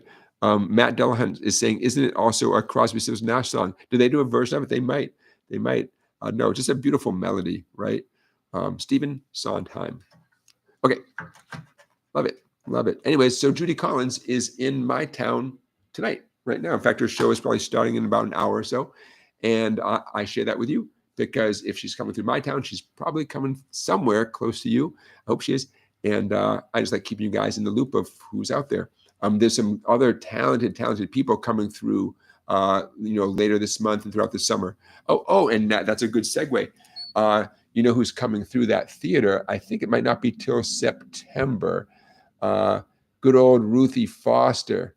Oh man. So you guys might well remember that during the fall and early winter, I was all pumped up about the Grammy Awards because, let me see here, because it's so interesting. Who gets nominated? Okay, August 21st, Ruthie Foster is coming to my neighborhood. Okay, and I'm going to share this with you. Who's Ruthie Foster? She's awesome. And she is now a Grammy winner, Ruthie Foster. Okay, so you may see on your screen, I'm showing her website, Ruthie Foster, a veteran performer, not her first time being nominated for a Grammy, but this was her year. And she's got a great song, the title song from her newest album called Mileage. I love that song. So why is it relevant at the moment? Well, number one, she's on tour, and I hope she comes through your neighborhood. Number two, she got her Grammy in the mail. I don't know if she just got it because the Grammy Awards are back at the end of February, beginning of March, right? But she just posted a video of herself unboxing the Grammy Award. So for those of you on Instagram, in the description of this video will be a Instagram link to Ruthie Foster unboxing her Grammy Award. And I don't know about you guys, but I mean, anyone who's in any way involved in music, it's fun to imagine what it must be like to get a Grammy Award. Of course, I always picture the event, right? You hear your name be called and you stand up, you shake hands and you make your way to the stage and you say something profound from the stage. But then there's the other moment where you unbox your Grammy Award. Oh my God. And I thought it was a very touching video that she posted. So if you are on Instagram anyways, you can go to, I'll put the link to, or you can just go to Instagram right now and type in her name, Ruthie Foster, and give her a follow and a like and all that stuff. And check out the song Mileage. Oh, so in the description, I'm going to stop sharing this right now. In the description of this video will be not only a link to that Instagram video of her unboxing, but a video of her performing in that song called Mileage. And I think you guys will get a kick out of it. Barry just got the book. Well, Barry, that was fast. Nice, man. That was easy, right? Easy peasy. Barry, remind me where you reside, because I love knowing where stuff goes, around the world. So please remind me, Barry, where you're at. Joseph says, will you please add your Sweetwater link to the chat? You might buy a guitar. Joseph, you're talking my language. I appreciate that so much. What Joseph is talking about is what's known as an affiliate link. When you go to Sweetwater and you decide to buy something, you can help out the live stream here by going to Sweetwater using the link that I'm trying to put in the chat. Come on, don't fight me here. That's known as an affiliate link. It doesn't cost you anything. It doesn't change really anything. It just means that, okay, it's going in the chat. Barry's in Ireland. Barry, it makes me so happy to know that book, if I can't be there, at least the book can be there. Okay. In the chat, I just put my Sweetwater affiliate link. So if you click on that, it brings you to Sweetwater. But then when you buy something, Sweetwater knows that I sent you there, and they send me a tiny little bit of their profits to support this live stream. And I know you guys are using it because I get little statements about that, and I really do appreciate it. It makes a difference. It's one way you can help us continue doing what we're doing right here. If you're going to shop at Sweetwater, anyways, that affiliate link is always in the description of every live stream, as well as a link to buy yourself some SongBike merch, hats and t-shirts. And again, essentially it's another way to support what we're doing right here, along with the super chats. And I want to thank you guys again for the super chats, Chaz and Rock Lobster and Randy. You guys, I appreciate that. All right, so I'm referring back to my agenda for a moment here. I'm going to check off Ruthie Foster. Check. Check. Okay. We're going to get to songwriter guitar in a minute. We did those two things. Okay. We got that. Okay. We're checking off a lot of things. All right. So again, it's not too late for you to ask a question. Go ahead and put it in the chat. How are we doing on our poll? Don't forget to vote in the poll. The poll question is simply, can you read tab? And again, it's anonymous, so don't be shy. I'm seeing that almost 20% of you are not tab readers, and that's interesting. That makes me really glad I asked, because I like to know who's out there and how you are receiving this information. So if you don't mind, those of you who do not know how to read tab, in the future, I probably will do some relatively quick 5-minute lessons on how to read tab, because it's easy, but until someone shows you, how do you know how to do it, right? But trust me, you can learn in just a couple of minutes. And I see there's 4% of you who say maybe you can read tab. So I'm going to include you in the, in the group of people who aren't 100% confident, and that motivates me to make that a tiny part of future live streams, because it's no big deal and you guys can learn very quickly. Static Zigzag is asking, do you know Club Delph? I don't. Tell me more, Static Zigzag. What is Club Delph? Tell me more. Okay, so let's talk about songwriter guitar part 2.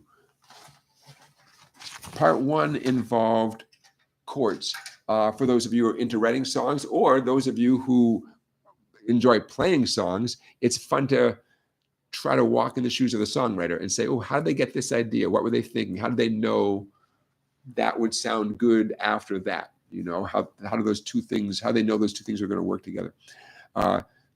Super quick recap.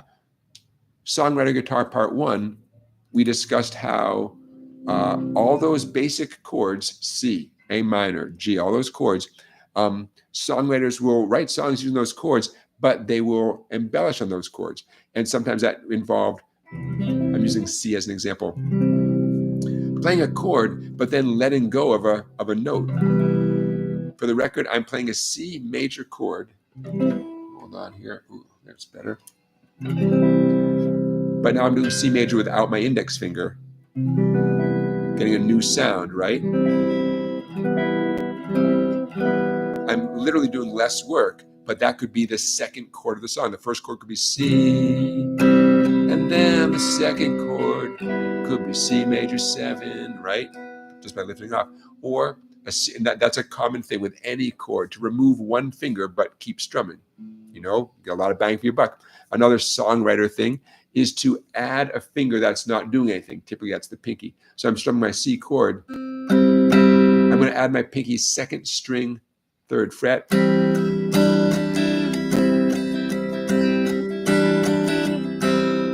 Okay, so in terms of chord stuff, that gives you a little taste of what songwriters do all the time. Very, very, very common.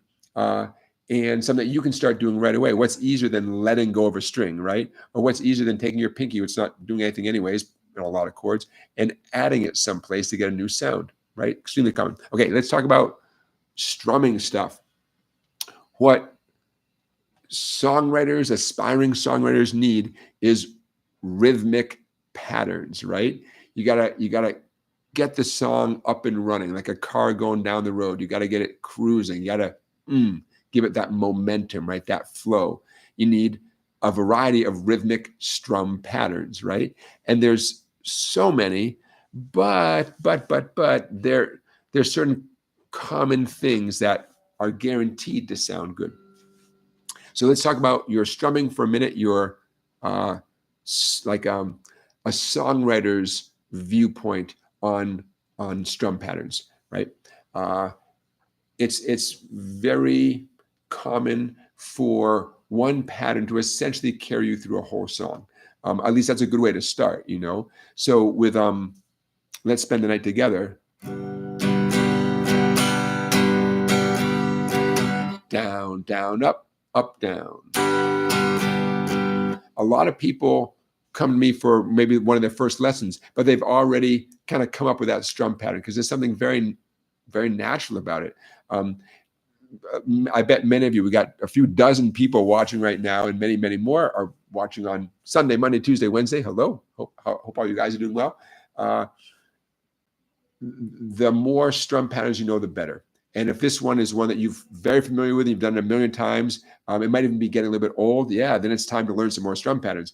Because as a songwriter, an aspiring songwriter, or someone who just likes to sort of read the mind of songwriters, you want to know, okay, what's another common way? Okay, so let's list a few really common strum patterns.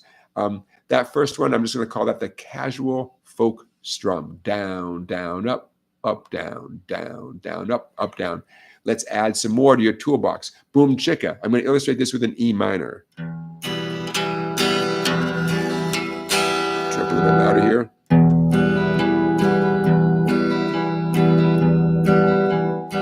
Extremely common strum pattern. I'm grabbing my E minor chord. I'm hitting the 6th string with a downstroke. And then I'm doing a light brush down up on the 3 or 4 treble strings. By the way, upstrokes are almost always just sort of glancing off the first couple of strings. Do not commit yourself to an upstroke that involves 5 strings, 6 strings. That's not the sound we're going for. An upstroke typically is just a couple of strings. I'm hitting the 6th string, a light brush down up on the treble strings, and then the 4th string. Hear that? 4, 6, 4. You want to have that nice alternating kind of sound, right? Another chord, like say maybe C, would sound better to do with the 5th string. And 4. Okay, the boom chicka, boom chicka, boom chicka strum. Very common, very useful. The boom is pretty obvious. I took, in the case of the E minor, I hit the 6th string, I had a nice firm grip on the pick. I twanged that 6th string, sounded great. But, you want to really lighten your grip to the point where you're almost about to drop the pick when you do that little brush down up. Okay? Consider that a totally different approach to holding the pick. Firmly when you do the individual note, and then almost to the point of dropping the pick when you do the, okay, squeeze, relax. Squeeze, relax.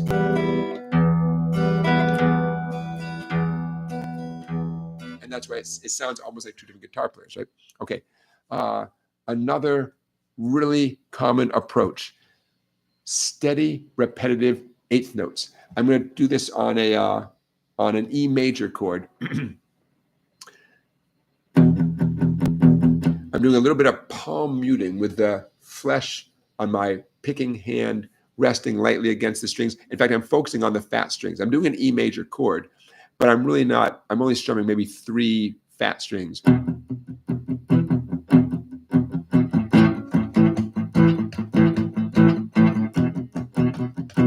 Now that may seem like a pretty humble, modest way to strum the guitar, right? That's how some songs go.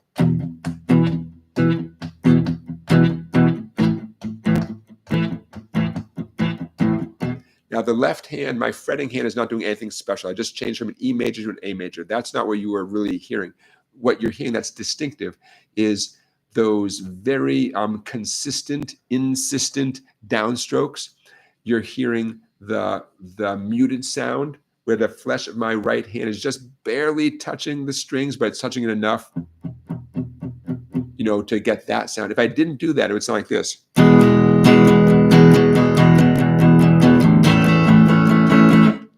Too chaotic, right? As a songwriter, you want to have a little more control. Plus, you want people to hear your great words. You want them to hear all the sounds you're singing and compare you to the great songwriters of all time. Yeah. Right? And you don't want that jangling sound necessarily, right? Hey, Tommy is in the chat. Hey, Tommy. So let's call that its own strum pattern, steady, consistent, muted downstrokes. Half the hit songs from the 1980s. I got my first real 6-string at the 5 and dime. Half of those songs were done with that, with that effect, right? What are you going to do? That's it. That's it. Okay. Again, we're building up your toolbox of strum patterns. How about just arpeggios? Instead of doing what we did with White Wedding 2 hours ago, I mean, nothing wrong with that. That's great. But I'm gonna suggest your toolbox should have an arpeggio approach. Well, let's use House of the Rising Sun as an obvious example. I'm gonna simplify House of the Rising Sun a tiny bit.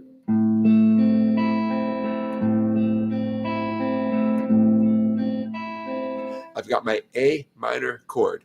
Remember the 6th string is the fat string, right? That's number 6, and the skinny one is number 1. Okay, so with that in mind, I'm going 5, 3, 2, 1, 2, 3, 5, 3, 5, 3, 2, 1, 2, 3, 5, 3, 2, 1, 2, 3.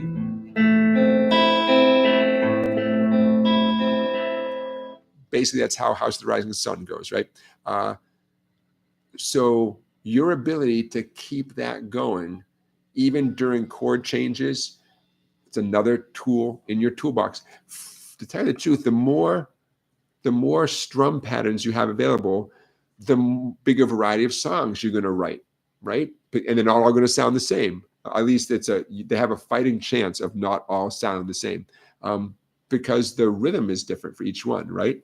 The fewer strum patterns you know, the more your songs are all going to sound the same. I've been that guy, you know. So you want as many as possible. The whole thing about arpeggios and House of the Rising Sun, an arpeggio can involve any sequence of strings that you want, right? House of the Rising Sun has that very distinctive, very distinctive pattern. But I'm going to stay in the A minor chord, but an arpeggio could go like 5, 3, 4, 2. That's still an arpeggio, right? Different feel, different sequence than House of the Rising Sun. And again, what I'm doing there is I'm going 5, 3, 4, 2. 5 being the A string, 3 being the G string, 4 D, and 2 B. Got my A minor chord, 5, 3, 4, 2. And you know what helps that flow? I'm going down, up, down, up. 5, 3, 4, 2, down, up, 5, 3, 4, 2.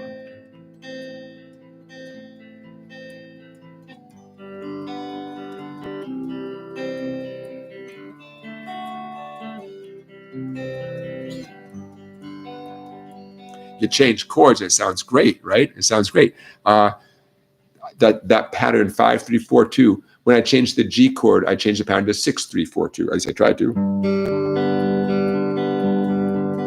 On the C chord, I went back to 5, 3, 4, 2, 5, 3, 4, 2. I did a D chord. I changed the pattern to 4, 2, 3, 1. But I'm still going down, up, down, up, down, up, down, up, down, up, down, up. It's a great pattern, right? It's essentially, I'm imitating a finger picking pattern, just using my pick. Nothing wrong with that. Okay, so I'm calling this Songwriter Guitar Part 2, and we're talking about strum patterns. You want some more strum patterns? I got you. That's it right there. The Strum Pattern Bible. Head over to song-bike.com. I had so much fun writing this book. Essentially, I took a whole bunch of famous songs. How many famous songs? That many famous songs. And I chose them because they had valuable strum patterns. Meaning the strum pattern used in that song was one you're likely to see in future songs. Everyone get that Strum Pattern Bible? head over to song-bike.com. You can get it immediately. It comes with a video. The video shows my little fingers doing all those strum patterns. So Songwriter Guitar Part 2, that's where we're coming from. The more strum patterns you know, including bare fingers, by the way, that book also has a bunch of finger picking patterns too. The more patterns you know, the bigger variety of songs you're going to write. Even if you're not inclined to write your own songs, you still want to know a bunch of strum patterns because you're going to see them, right? And so when that strum pattern comes along, you'll say, oh, that one. You might associate it with today's live stream. You might be like, oh, I remember that one from Let's Spend the Night Together. Down, down, up, down.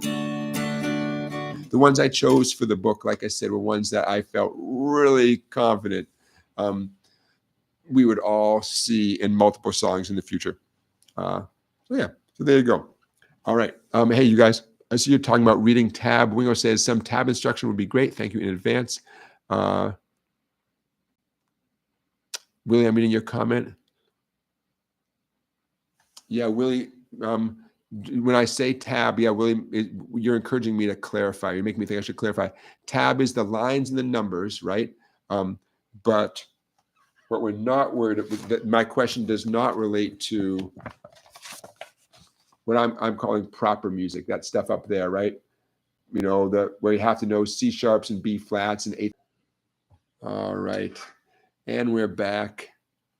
Sometimes there's a little bug in the system. We're back. You didn't miss anything. We're back. Tab is the lines and numbers. Yep. Thank you, Willie, for just, give me a chance to clarify. Rock Lobster says that probably there could be some clarification. Like we go over some of the symbols that get used. Like the lines and numbers are nice, but then what about if there's a random X or a slash mark or the numbers in parentheses, right? Yeah, we can talk about that for sure. Excellent. Yeah. Yeah, Charlie Beagle is pointing out that the guitar tab has 6 lines, one for each string, right? And proper music has only 5 lines. It's profoundly different. Yeah, and Scott is pointing out that how tab is upside down, so to speak. When we look at our guitars, our fat strings are up there, right? When we look at tab, it's reversed. The top line of tab represents the skinny string, and that you get used to it, but that can be kind of freaky. Hey, Eki is in the chat. Hey, Eki, I may not be pronouncing your name right, but my thank you is sincere. Thank you for being here. And I see the flag. Eki, tell me what country you are checking in from, because I admit my flag knowledge is not what it could be, but I always love to know. I really wish, it'd be cool to have a virtual map up in the corner of the screen. From Finland, Aki, thank you. A virtual map up in the corner of the screen. And you know what? Like, it'd be cool if you guys could put dots where you are. Oh, that'd be so cool. I'm sure that exists somewhere, right? It must exist. With all the live streams, bazillions of live streams and podcasts and stuff, to allow someone, in real time to put a dot where they are. Oh, that'd be so cool. Charlie Beagle's asking a question. Charlie Beagle says, when you see NC, the letter N, like capital N, and a capital C, it means no chord, correct? But then what are you supposed to do there? Yeah, right. They don't tell you. Okay, there's no chord, but and the short answer is it really depends. I mean, sometimes you literally stop playing. Maybe there is either nothing for the guitar player to do, or literally there's no music whatsoever. Maybe the singer is just singing an a cappella bit or something like that, and then the music comes back in. But when it says NC, no chord, it'd be nice if they were really explicit as to what you are supposed to do. But yeah, at face value, you stop playing. One of my reactions is, what if the guitar stops, but the piano keeps going? Hypothetically, right? Well, it'd be kind of cool if you could do something that reflected what the piano player is doing. Because what if you're playing it on your own and you want to do something right there, right? So I could imagine that scenario where it says NC, and that is pertinent to the guitar player, but it doesn't mean that you as an individual human being have to stop playing right there, Maybe there's something else you can do that is true to the song, to the spirit of the song, such as imitate the piano part.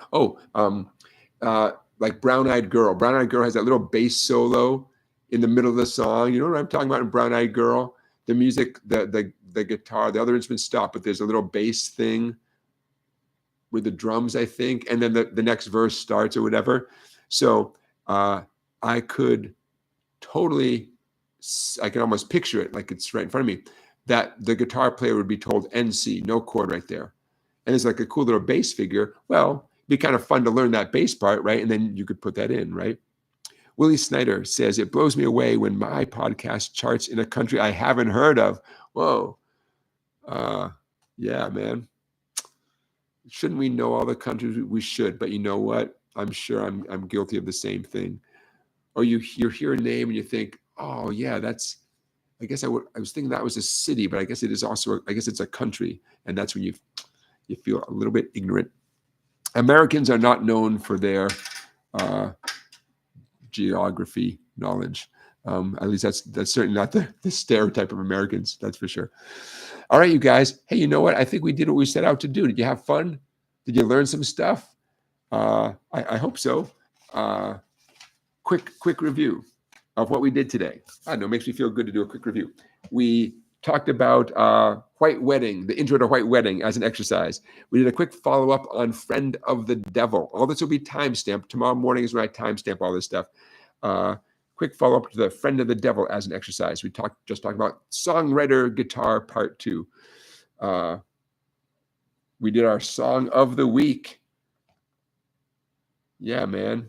We talked about a lot of stuff. Okay, so before I say goodnight and thank you for watching, let's go over our poll results one last time. The question, simple question, can you read tabs? 78% of you say yes. 17% nope.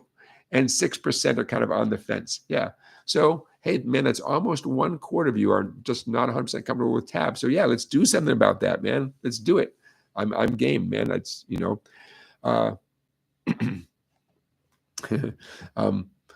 All right, you guys. Randy says, thank you. Randy, you are welcome. Thank you for being here, Randy.